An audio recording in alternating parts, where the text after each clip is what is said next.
the City of Dayton, Montgomery County, first responders, everyone has done an absolutely amazing job. You practice for these tragedies and you pray to God they never occur. If you don't practice, you're not ready. It's clear Dayton was ready. The community was ready. The mayor has pointed out to me how many other departments have made themselves available and have been involved in helping. So I just want to thank all of them. I want to thank the Dayton Police Department, the officers who were involved in ending this tragedy, their professionalism, their quickness, their amazing courage, and their response undoubtedly saved many, many, many lives. We will never know how many lives were saved, but you know, police department and the mayor gave me the tour. My wife Fran and I the tour a few minutes ago, and the assailant was obviously very, very close to being able to kill dozens and dozens more people. So in this tragedy, we have to thank our first responders. We have to thank our police department for the amazing job that they have done. The mayor and I have been in contact throughout the morning. We'll continue to be in contact. I've made it clear to her that any resources that we have in the state certainly is available from our mental health specialists, and our highway patrol, of course, has been involved as well. But again, my hat's off to the City of Dayton, to the police department, and to the first responders. Thanks, Mayor. Thank you, Governor. Thank you so much. Certainly appreciate the Governor's help, Ohio State Patrol as well, who have been terrific as we've gone through a number of these issues over the past summer. The Governor has always been one to quickly call, quickly check in, and then be here when we're dealing with these issues. So certainly appreciate your personal leadership. We have some updates from police, and so I'm going to turn it over to Deputy Chief Carper. Thank you, Mayor. First thing I'd like to do is go ahead and confirm the identity or release the identity of the shooter. The shooter in this incident is Connor Betts, C-O-N-N-O-R-B-E-T-T-S, white male, 24, date of birth 10/28/94. And I would ask, it's our understanding that that some images of the suspect have been posted by media, and some of those are not correct. So please make sure that you have the correct photograph or image of the suspect when you report that. And secondly, there's I believe some of the media has the wrong Facebook posting on their website. So if you would, please make sure that you have the correct ones, so we're identifying the proper person and the proper person's image. With that, we will have additional information at 4 o'clock. We originally thought it'd be about a 3 o'clock briefing for a more comprehensive view of what happened and what the response was. That's going to be at 4 o'clock right here at this location. So we will give you additional information on the suspect and actually what transpired. At this time, I'll give you the names and demographics of the 9 people who were killed. And the first one is Lois Oglesby, O-G-L-E-S-B-Y, black female, 27. The second one is Megan Betts, B-E-T-T-S, white female, 22. Saeed Saleh, S-A-L-E-H, black male, 38. Derek Fudge, black male, 57. Logan Turner, white male, 30. Nicholas Coomer, C-U-M-M-E-R, white male, 25. Thomas McNichols, M-C-N-I-C-H-O-L-S, black male, 25. Beatrice Warren Curtis, black female, 36. And Monica Brickhouse, black female, 39. Those are the 9 names of the individuals who were killed overnight. With that, I'll turn it back over to the mayor.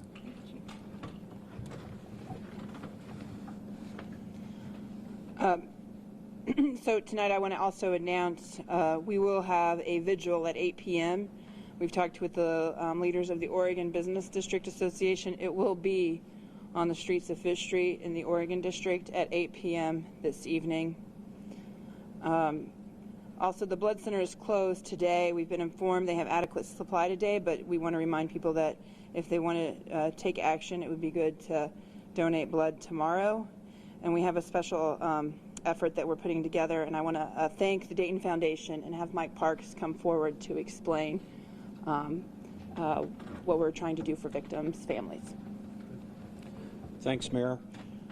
First, our thoughts and prayers are with the families and the victims. As 2 months ago, we learned as a community we came together to help those in need, and once again we'll do that. And as we speak, a fund is being established called the Dayton Oregon District Tragedy Fund at the Dayton Foundation. That'll be up and going later this afternoon for those that would like to help. And if you'd like to help your neighbors and friends, there'll be a way to do that and to assist those that have been impacted.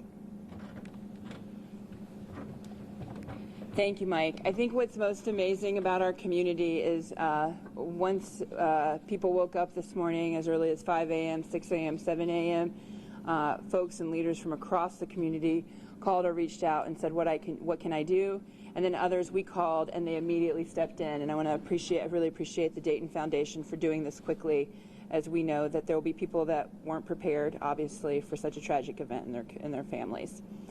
All right, with that, I'll open it up for question. Mike Campbell. Can you tell us whether the businesswoman that died is related to sister, aunt, whatever, of the suspect?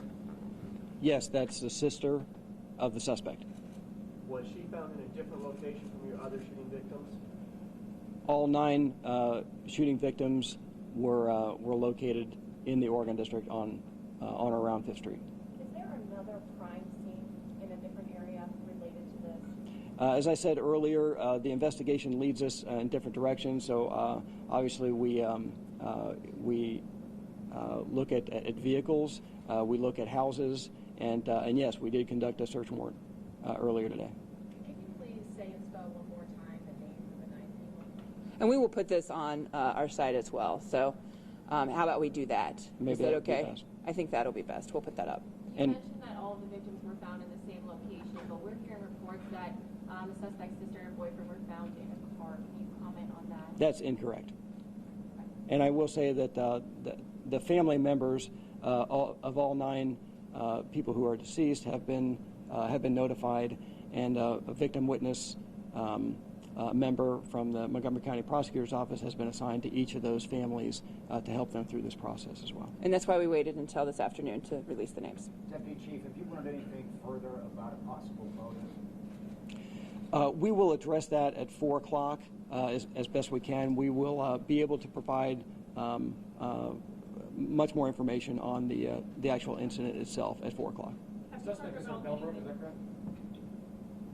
The address that we where he was staying and where we conducted a search warrant earlier today was in Bellbrook. That is correct. I want to ask the governor, actually, because, I mean, being former Greene County prosecutor, the suspect being from your own backyard, what are your thoughts on that? Well, all the victims are from our own backyard, too. And so, you know, this is just an immense tragedy. You know, no matter where the victims are from, they're victims, and our heart goes out to the families. But this is a Miami Valley tragedy. Can you comment on the suspect's clothing? We're hearing that something on his sweatshirt represented death. I cannot. We will comment more at 4 o'clock. I don't know if we'll get into that great a detail, but we will provide as comprehensive of an overview of what occurred at 4 o'clock. Was the shooting in the parking lot behind Gun Tucker's hole in the wall or on the street? The shooting took place on and around the street and sidewalk of East 5th Street. So he moved during the shooting? We're telling you that the shooting took place on East 5th Street and on the sidewalks of East 5th Street. Okay, not the parking lot. Not the parking lot, correct. You said that it was the shooter's sister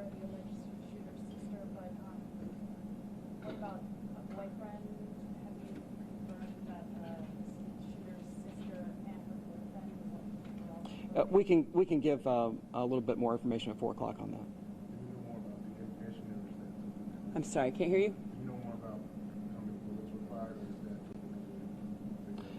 We will we'll try to get you a general idea of that at 4 o'clock. Governor DeWine, you said that Dayton was clearly prepared for this. Does that speak to the fact that though 9 people were killed, there's no way to avoid that? Well, I think that's the first thought that always goes through your mind.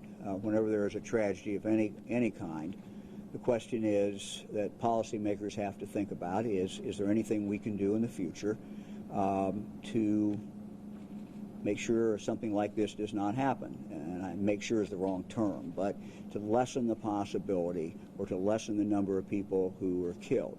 These mass shootings, if you go back, and I don't pretend to be an expert, but you know, they're all alike and they're all different in that sense. And so sometimes you get different lessons from each one of them.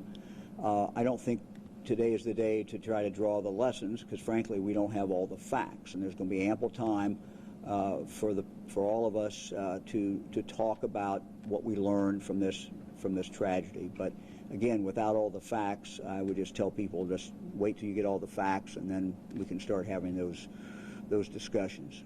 In fairness, I think the mayor said that this is the 250th mass shooting this year. It's the 216th day of the year. That's more than one a day right now at this pace. At what point has enough time expired before you can act before the next one? Well, you've asked, well, in all due respect, you've asked several questions at the same time. Let me just say that there will be ample time for us to discuss the lessons learned from what happened today. But let's first get the facts and get all the facts out, and there'll be time to have those discussions. Each one of us who is in public office has an obligation to take what facts that occur, to take tragedies, whether it's a natural disaster, whether it's the disaster of a mass shooting such as this, whatever it is, and try to come up with the lessons learned. Just a question for Deputy Chief. I'm wondering if any of the victims were targeted specifically, and the sister or her boyfriend specifically sought them out in any way, or any of the other names? We will we'll address that best we can at 4 o'clock. I will say this: due to the very short timeline of violence, it's hard to imagine that there was much discrimination in the shooting. It happened in a very short period of time. Will that be something that you'll continue to investigate, like hate crime? Absolutely. You know, we're always looking at what could have motivated such a horrific action as this. And like I said this morning, we're interviewing dozens of people and going through a lot of different, electronic evidence, other evidence, to try to determine that. We don't have that answer yet. This is the first day. This is this is going to be a lengthy investigation. So we'll do our best to get the information to you. But speculating at this point would be premature. The shooter's family cooperative at this time? I won't address that. We said earlier that it was a .223 caliber AK-like long rifle. And he had extra magazines, as well as he was wearing body armor. Did he have extra guns or just that one gun? We can get you more specifics at 4 o'clock. Yeah, 4 o'clock. I bet we'll see you all at 4 o'clock. I want to recognize some people that are here. The coroner's office has been in great partnership. Obviously, the coroner has been in autopsy all day, so Eric Blaine is here. State Representative Phil Plummer is here. I see State Auditor David Yost is here. And my dear friend, and I don't think I'd get through anything without the Mayor of Kettering, Don Patterson. Okay, we'll see you in a few hours. Thank you. Oh, we'll see you at 3 o'clock. We're going to have a press conference at 3 and a press conference at 4, because I know how much you guys love press conferences. Thank you.